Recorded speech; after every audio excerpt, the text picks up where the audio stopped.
अगर कोई दुश्मन देश अचानक भारत पर हमला कर देता है तो सबसे पहले हमें मदद करने आएंगे रशिया, यूएस और इजराइल, जिनके साथ भारत के रिलेशंस बहुत अच्छे हैं। लेकिन मजे की बात यह है कि ये तीनों ही देश अभी खुद युद्ध का शिकार हो चुके हैं। यूएस, नेटो और यूक्रेन रशिया के साथ युद्ध कर रहे हैं। ईरान, हमास, हिजबुल्लाह और हूती इजराइल और यूएस के साथ लड़ रहे हैं। नॉर्थ कोरिया साउथ कोरिया पर हमला करने की तैयारी कर रहा है और चाइना ताइवान पर। इसके अलावा भी कई ऐसे देश हैं जो इंटरनली बहुत ज़्यादा सफ़र कर रहे हैं।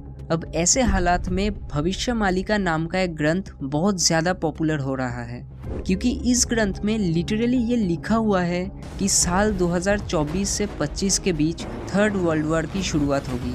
उसके बाद चाइना 13 मुस्लिम देशों के साथ मिलकर भारत पर हमला करेगा और एग्जैक्टली तब कलयुग में पहली बार सुदर्शन चक्र को देखा जाएगा और फिर कल की अवतार प्रकट होंगे और कलयुग का अंत करेंगे। असली जो भविष्यमालिका ग्रंथ है उसको गुप्त रखा गया है, सो चांसेस है कि जितने भी प्रिडिक्शंस आप देखते हैं मेजॉरिटी गलत है और किसी लेखक के द्वारा लिखे गए मनगढ़ंत कहानी है। असली जो ग्रंथ है जो 600 साल पहले ताड़ के पत्तों में लिखे गए थे, उसमें हर चीज़ का टाइमिंग, न्यूमेरिक कोड्स और एस्ट्रोनॉमी को यूज़ करके लिखा गया है। जैसे भविष्यमालिका में लिखा हुआ है कि जब बृहस्पति और शनि मकर राशि में प्रवेश करेंगे तब कृषि नाश होगी। इस स्टेटमेंट को अगर एनालाइज करें तो शनि 2020 से ही मकर राशि में था और बृहस्पति 2021 में मकर राशि में प्रवेश किया था और एग्जैक्टली इसी समय हमने एक बड़ा फार्मर प्रोटेस्ट देखा था। इसके अलावा भी इस किताब में लिखा हुआ है कि 2020 से कई भयानक महामारी आना शुरू हो जाएगी जिनका कोई इलाज नहीं होगा और इसी के साथ कलयुग का अंतिम पड़ाव शुरू हो जाएगा। आज के इस वीडियो में हम 2024 में लिखे गए प्रेडिक्शंस के बारे में बात करेंगे, लेकिन इससे पहले ये जानना ज़रूरी है कि इन भविष्यवाणियाँ और भविष्यमालिका की उत्पत्ति कैसे हुई थी।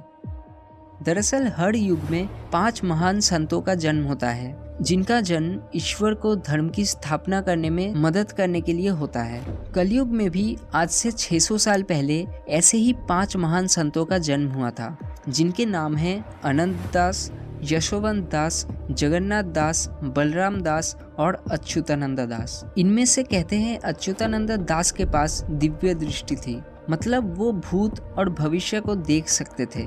जब भी हम भविष्यमालिका के प्रेडिक्शंस की बातें करते हैं, मेनली हम अच्युतानंद दास के प्रेडिक्शंस की बात कर रहे होते हैं।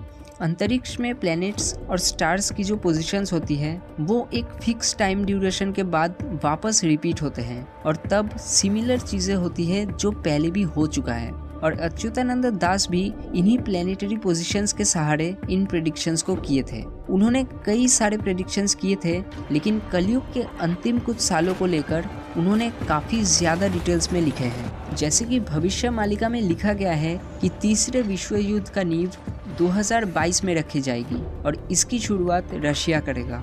और हम सभी ने देखा कि कैसे 2022 में ही रशिया ने यूक्रेन पर वॉर डिक्लेयर कर दिया। अब आप में से कई लोगों को ये लगता होगा कि ये सारे प्रेडिक्शंस हमेशा सब कुछ हो जाने के बाद ही क्यों बाहर आते हैं, और एग्जैक्टली यही चीज़ मुझे भी परेशान कर रही थी जब मैं इस वीडियो के लिए रिसर्च कर रहा था। इसलिए मैंने सारे ऐसे आर्टिकल्स और वीडियोस ढूंढना शुरू किया जो कि 2020 से पहले अपलोड किए गए हैं, क्योंकि ऐसे में हो सकता है कि मुझे कुछ ऑथेंटिक मिल जाए। और ढूंढते ढूंढते मुझे एक ऐसा वीडियो मिला जो 2019 के एंड में अपलोड किया गया था और उस वीडियो में एक प्रेडिक्शन बताया गया था कि make a house to live in 2020। और ये प्रेडिक्शन कोविड के लॉकडाउन से पूरा मैच करता है, जब हम सब अपने घर में कैद हो चुके थे।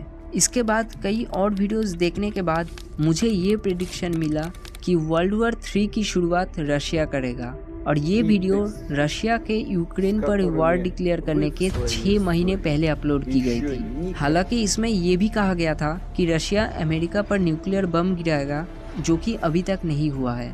और ये सब पुराने प्रेडिक्शंस थे, लेकिन इस किताब में सबसे बड़ा प्रेडिक्शन 2024 और 2025 को लेकर किया गया है। भविष्यमालिका में लिखा गया है कि जब शनि मीन राशि में प्रवेश करेगा तब थर्ड वर्ल्ड वॉर की शुरुआत होगी, और ये इसी साल 2024 और 2025 में होने वाला है। इसमें और भी लिखा गया है कि वर्ल्ड वॉर 3 शुरू होने के बाद भारत पर चीन 13 मुस्लिम देशों के साथ मिलकर युद्ध शुरू कर देगा और 3 न्यूक्लियर बम भी गिराए जाएंगे। पहला न्यू दिल्ली के पार्लियामेंट में, दूसरा कोलकाता के दक्षिणेश्वर काली मंदिर में और तीसरा ओडिशा में। इसी दौरान सभी भगवान को बुला रहे होंगे और तभी कल्कि अवतार प्रकट होंगे।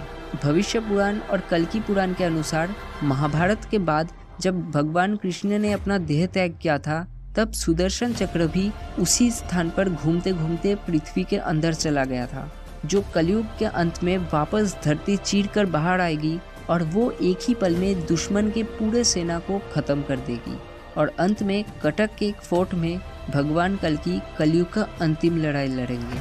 अब कई सारे प्रेडिक्शंस हमने देख लिए, पर सवाल ये है कि क्या हमें भविष्य मालिका और इसके प्रेडिक्शंस पर विश्वास करना चाहिए, क्योंकि ऐसे प्रेडिक्शंस इससे पहले भी समय समय पर किया जा चुका है। जैसे कि 2012 में भी कहा गया था कि पृथ्वी खत्म हो जाएगी, लेकिन ऐसा कुछ भी नहीं हुआ था। और उससे पहले भी हर जनरेशन में ऐसे कई भविष्यवाणियां होते आ रहे हैं।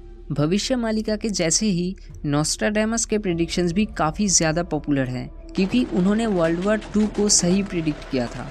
नोस्ट्राडामस ने 2024 में नौसैनिक युद्ध और किसी लाल दुश्मन से खतरे के बारे में लिखा हुआ है, और फिलहाल रेड सी में हम कॉन्फ्लिक्ट देख पा रहे हैं। लेकिन ये सब कोई सबूत नहीं बन सकता कि कलयुग अभी खत्म हो जाएगा, क्योंकि इससे पहले भी ऐसा हो चुका है। फर्स्ट और सेकेंड वर्ल्ड वॉर के दौरान भी कई लोगों ने ऐसा सोचा था कि कलयुग अब खत्म हो जाएगा। जब मुगल भारत पर अत्याचार कर रहे थे, तब भी कई लोगों ने सोचा था कि कलयुग अब खत्म हो जाएगा, जो कि नहीं हुआ। अगर वर्ल्ड वॉर 3 की शुरुआत हो भी जाती है, फिर भी ये ज़रूरी नहीं कि कलयुग खत्म हो जाएगी। दिक्कत यही है कि ओरिजिनल जो भविष्य मालिका ग्रंथ है, जो पाम लीव्स में लिखे गए थे, उनको गुप्त रखा गया है। हम जो भी भविष्यवाणियाँ सुनते हैं वो सारे वर्ड ऑफ माउथ से स्प्रेड हुए हैं, जिससे ऑथेंटिक प्रेडिक्शंस मिलने के चांसेस कम हो जाते हैं।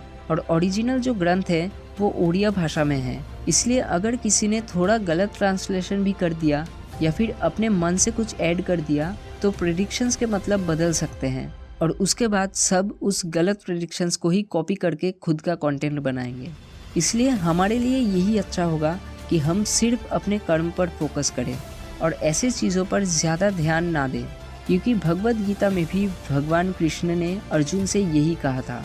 और वैसे भी समय करीब है, इसलिए जो कुछ भी होगा समय आने पर सब अपने आंखों से देख ही पाएंगे।